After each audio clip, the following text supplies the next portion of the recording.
श्री सदगुरुदेव की। सदगुरु श्री कबीर साहब जी कहते हैं कि मनुष्य के अंदर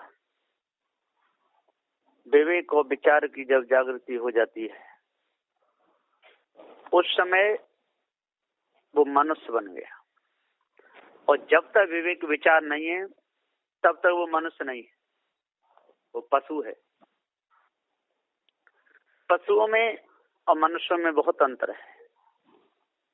मनुष्य मर्यादा का पालन करते हैं, और जो मर्यादा का पालन करे वो ही तो मनुष्य है। और जो मर्यादा का जो उल्लंघन करे, जो नियम से नहीं चले, विवेक विचार से जो काम न ले, धीरता गंभीरता से जो काम न ले, वो मनुष्य नहीं हो सकता, वो पशु है। तो पशुओं में और मनुष्य में बहुत बड़ा अंतर है, थोड़ा मोड़ा नहीं। पशु कहीं भी बैठ सकता है, कहीं भी खा सकता है, और मनुष्य कहीं भी बैठ नहीं सकता, न हर एक जगह खा सकता है। और यदि ऐसा करता है तो वो मनुष्य नहीं, वो पशु है। तो पशु में मनुष्य में बहुत अंतर है। कोई कहे कि मैं मनुष्य हूं और कर्म करे पशुओं जैसे, तो वो मनुष्य नहीं हो सकता। जो मनुष्य जैसे कर्म करे वही मनुष्य है। जो विवेक विचार से जो काम ले वही मनुष्य है। धीरता वीरता गंभीरता से जो काम ले वही मनुष्य है। और जो तन से मन से वचन से शुद्ध पवित्र हृदय से सेवा करे वही मनुष्य है। किसी प्रकार की कोई भी खोट न हो मन में, तब समझ लो कि वो मनुष्य है। मानुष मानुष सभी कहावे, और मानुष बुद्धि कोई बिरले पावे। मनुष्य तो सभी कहते हैं, सबको मनुष्य ही कहा जाता है। कैसा भी हो, चाहे शराब पीता हो, मांस खाता हो, चोरी करता हो, हिंसा करता हो, छल कपट करता हो, राग द्वेष भरा हो, कहेंगे तो उसको मनुष्य ही। कैसा कुछ भी करे लेकिन है मनुष्य। कल मैं देखा, एक पटिया पर मैं बैठा था, एक सुनार की दुकान थी, वहां पर बैठा। एक माता आई, एक तंगाड़ी में बालू भर के, और जो गंदा जो नाला होता है, कुछ नाली चलती है शहर की, बदबू आती, उसमें घुस गई। और उसमें उस रेत को, उस बालू को धोती रही, धोते धोते धोते धोते थोड़ा निकालते रही, निकालते रही, निकालते रही। उसमें जो निकाल सुई जैसी मिली, जो रोना जैसी मिली, उसने निकाल के रखी। मैंने उनको पूछा कि माता जी आप क्या इसमें ये क्या खोज रही हैं? उनका भैया सबका अलग अलग काम है, आपको पूछने से कोई लेना देना। फिर वो वहां से चली गई। उसके मुख पे छींटे पड़ रहे थे, पूरे बदन पे पड़ रहे थे, और बहुत गंदगी भरी हुई थी उस नाली में। और उसमें वो घुस गई, और जरा भी उसको संकोच नहीं, जरा भी घृणा नहीं, क्योंकि उसने वही काम किया है बचपन से। पशु है वो भी, जन्म से ही कहीं पेशाब करता है, कहीं टट्टी करता है, कहीं बैठता है, चलते चलते खाता है, डोलता है। वही गति यदि बचपन से यदि मनुष्य की रहे तो पशु में और मनुष्य में कोई अंतर नहीं। पछता मनुष्य को पशु बना देती है, और जब मानव के गुण जब आते हैं मनुष्य के अंदर, तब उसके अंदर चेतन पूजा की जागृति होती है। शुद्ध साफ पवित्र उसका विचार रहता है, निर्मल निदाग उसका हृदय रहता है, छल कपट राग और द्वेष से वो न्यारा रहता है। बैठेगा तो विचार के, उठेगा तो विचार के, कहेगा तो विचार के, चलेगा तो विचार के, कहीं भी जाएगा। बिना विचारे जो करे सो पाछे पछता है, काम बिगाड़े अपना जग में हो है। सदगुरुदेव जी पुकार के समझाते हुए कहते हैं कि हे भाई ज्ञानी हो, विद्वान हो, यदि आप मनुष्य बनना चाहते हो तो मनुष्य के कर्म करो। मनुष्य के कर्म करोगे तभी मनुष्य हो आप।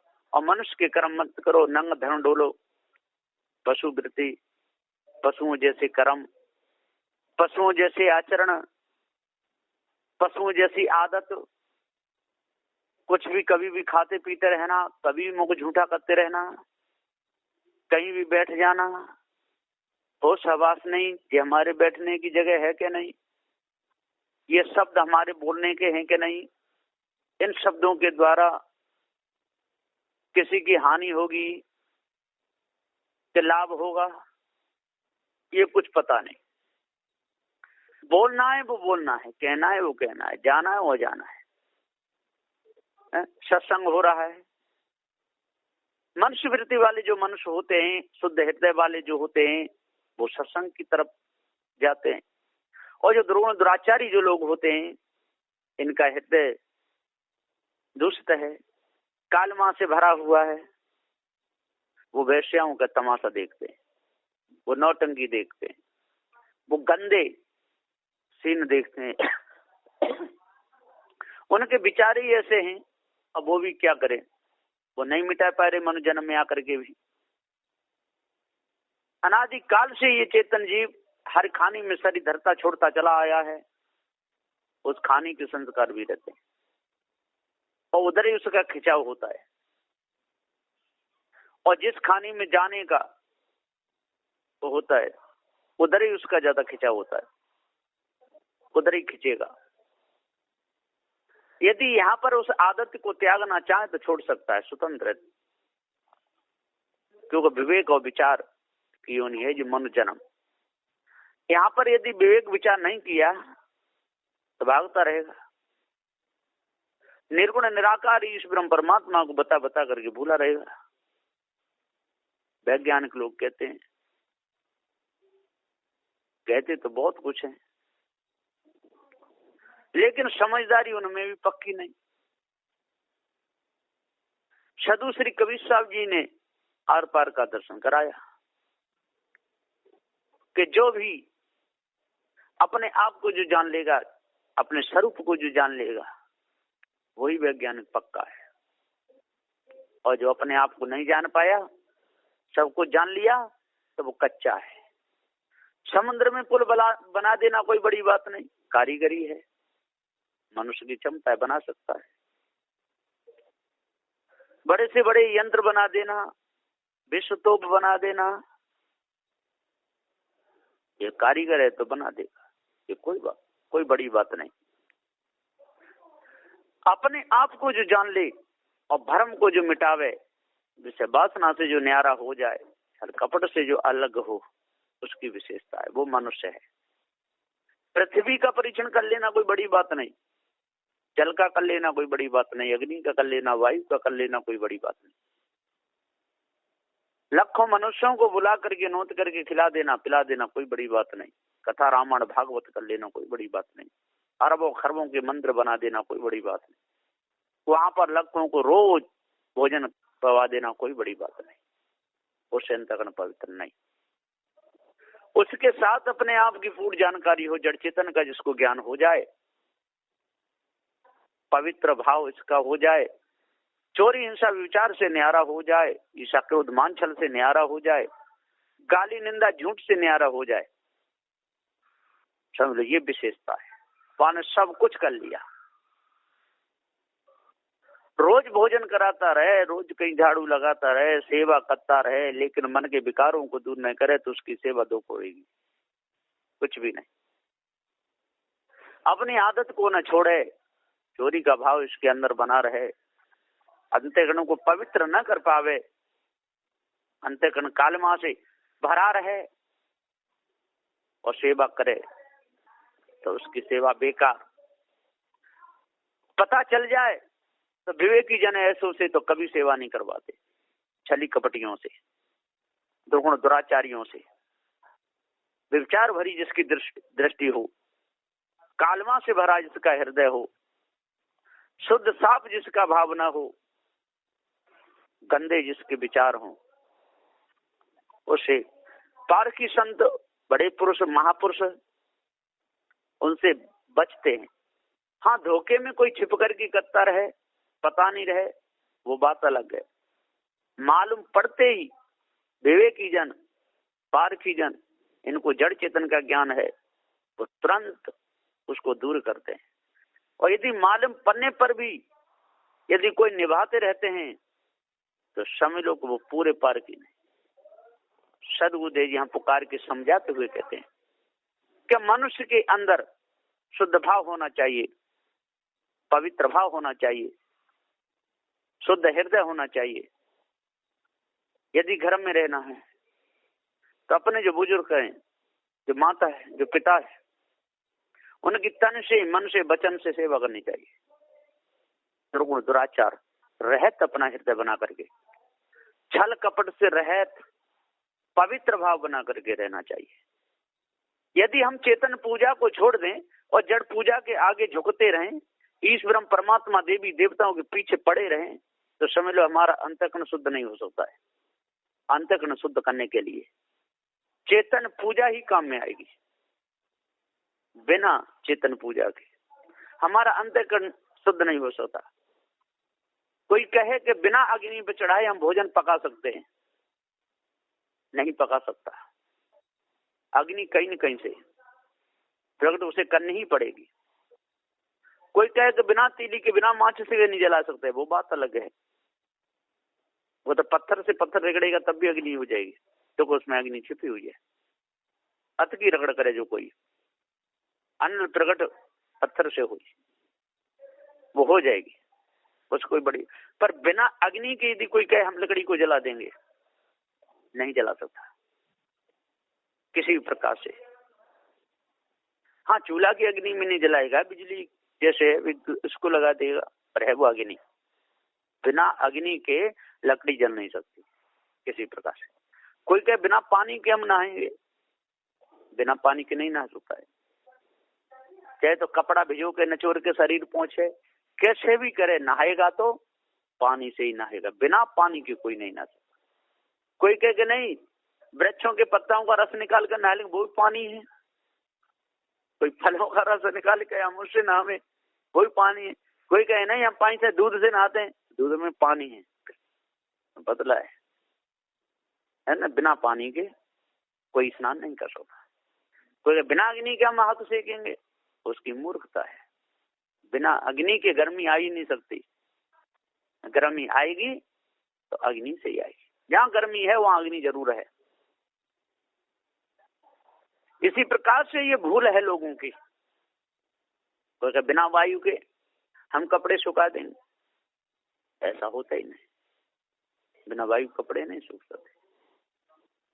उसमें जब शीत आता है वायु के साथ में, तो कपड़े गीले हो जाते हैं। और जब अग्नि आती है वायु के साथ में, तो जल को उड़ा ले जाती है। वायु जल को उड़ा भी ले जाती है, और वायु जल को प्रवेश भी कर देती है। मौसम के अनुसार से काम सारा होता है। कब ये मानत मानत मान घटे, और प्रीत घटे नित के घर जाते, ओछ के संग में बुद्धि घटे, और क्रोध घटे मन के समझाते। सदगुरुदेव जी पुकार के समझाते हुए कहते हैं, विपत में विपत, विपत में विपता, विपत में बैल कधा दे जाए, और विपत में भैया मुख से न बोले, नातेदार पीठ दे जाए। और जिसको है जय पार ज्ञान पूरा, वो संसार पकड़ में ना आए। जिसको पार ज्ञान हो जाता है, वो संसार की पकड़ में नहीं आता है। किसी के ऊपर वो निर्भर नहीं रहता है।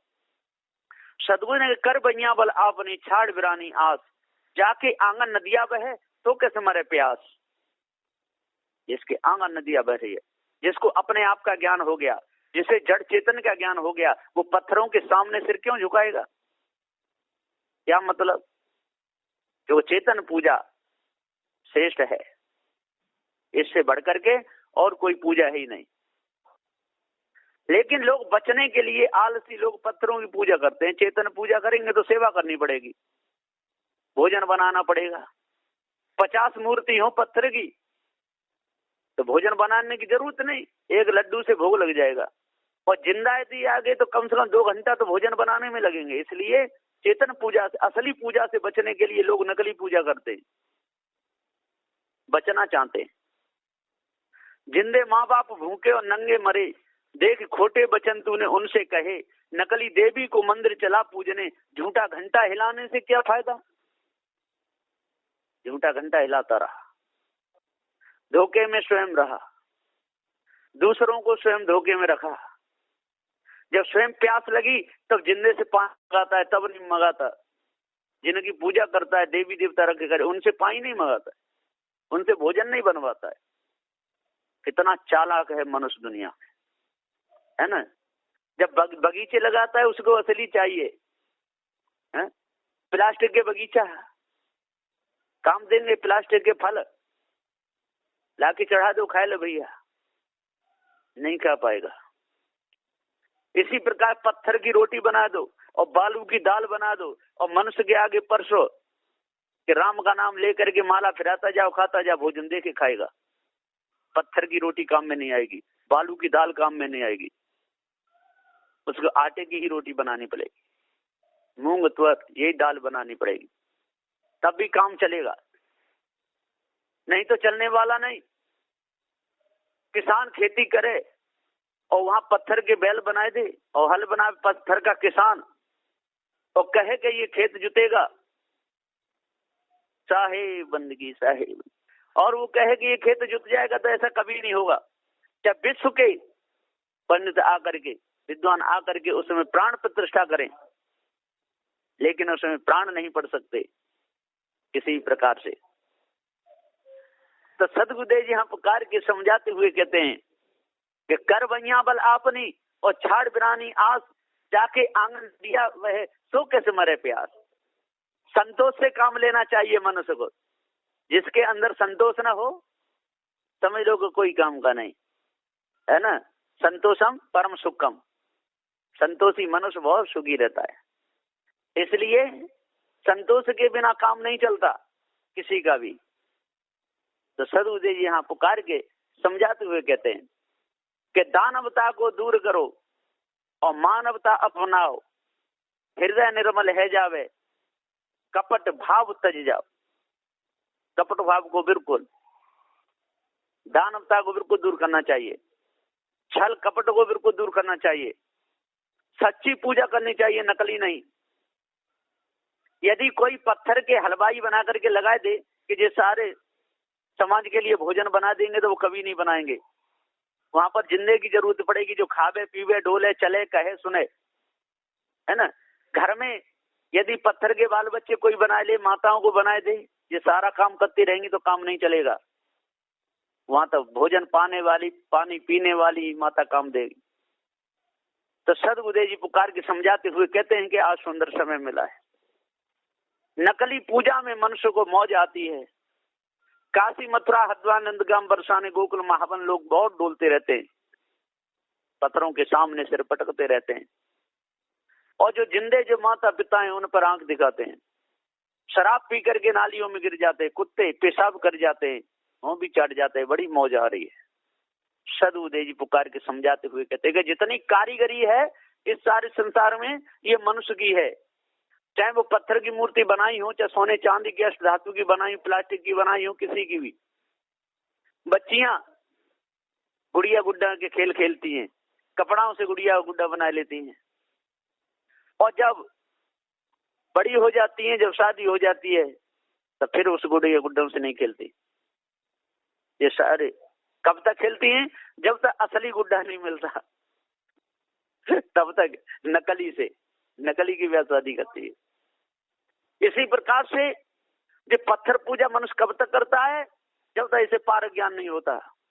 नदी नालों की पूजा कब तक करता है? जब तक पारक ज्ञान होते ही पारखी कभी देवी देवता तंत्र मंत्र जादू टोना हवन होम इनमें नहीं फंसेगा, पत्थरों की पूजा नहीं करेगा।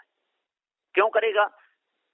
जब असली इसको ज्ञान हो गया, असली जानकारी हो गई, अपने आप का पूरा ज्ञान हो गया, चेतन जीव अजर अमर अखंड नित्य स्वयं स्वरूप है, सारी कारीगरी इस मनुष्य की है और किसी की नहीं, पशु पक्षियों की नहीं।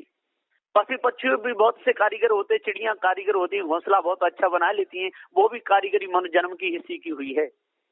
चूहा बिल खोदता है, वो भी कारीगरी मनुष्य जन्म की है। प्यार अपना बेटा बना लेता है, वो भी कारीगरी मनुष्य जन्म की है। मनुष्य जन्म का ही बेग है, उसे करता रहता है। वहां पर विवेक विचार नहीं, पशु पक्षी उसमें खाने में विवेक विचार नहीं है, विवेक विचार तो मनुष्य के अंदर है। सदगुरुदेव जी पुकार के समझाते हुए कहते हैं कि हे भाई मनुष्य, जब तक आप मनुष्य नहीं बनोगे, जब तक सच्चे रूप में आपकी आदत नहीं सुधरेगी, आपका अंतःकरण पवित्र नहीं होगा, तब तक पशु के कर्म ही बने रहेंगे। कहीं भी पेशाब करोगे, कहीं भी टट्टी करोगे, कहीं भी थूकोगे, कुछ भी मुख में डाल लोगे, अंडा मांस मछलियां कुछ भी भग सकते हो, और पिचकारी मारते रहते हैं तंबाकू को मुख में डाल करके, गंदगी का घर बना लिया। मुख दांत बहुत गंदे हो जाते हैं, ऐसा पता चलता है कहीं से चूहा खा के आए क्या, बिल्ली चूहा को खाती है ना। मुंह कितना गंदा हो जाता है। कितने सुंदर सुंदर भगवान, कितने सुंदर सुंदर भोजन संसार, उसको छोड़ करके लोग गंदगी को खा जाते हैं, मछलियों को खा जाते हैं, अंडाओं को खा जाते हैं, मुर्गाओं को खा जाते हैं, गाय भैंस का मांस खींच खींच के खाते हैं। कितनी बड़ी। अब इससे कोई अंतःकरण पवित्र होगा? कभी नहीं हो सकता है।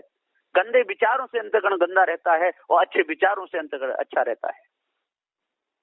जैसा हम भोजन पाएंगे, जैसी जगह बैठेंगे, जैसे शब्द सुनेंगे, तैसा ही हमारा अंतःकरण हो जाता है। हमारी नजर पवित्र कब होती है? जब सदगुरु सदाचारियों का सत्संग करते हैं, विचारियों के पास में बैठते हैं, अच्छे सज्जनों की संगति करते हैं, तो हमारा मन पवित्र हो जाता है।